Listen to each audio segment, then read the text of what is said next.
Wala nang mas maganda kaysa tumakbo sa tabing dagat, naka-earbud, magandang musika, magpaka-fit at bumalik din ang hangin sa dagat.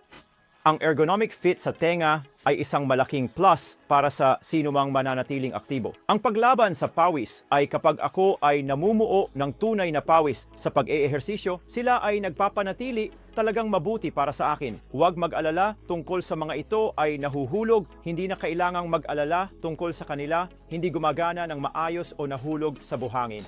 Nagtrabaho sila ng maayos. So speaking of workouts, okay, kakabigay ko lang sa Earfun Air 4 Pro ng workout na tumatakbo sa kahabaan ng Kangaroo Point dito sa Queensland, Australia sa Brisbane. Kaya nung nakikita mo, ito ay magandang lugar para tumakbo at kapag mayroon kang magandang lugar para tumakbo, gusto mo ng magagandang earbuds. Well, ang mga earbud na ito ay hindi ka pani-paniwala. Magkasya sila sa tenga. Ang pagkansela ng ingay ay perpekto, ngunit higit sa lahat, mayroon itong mahusay na tunog.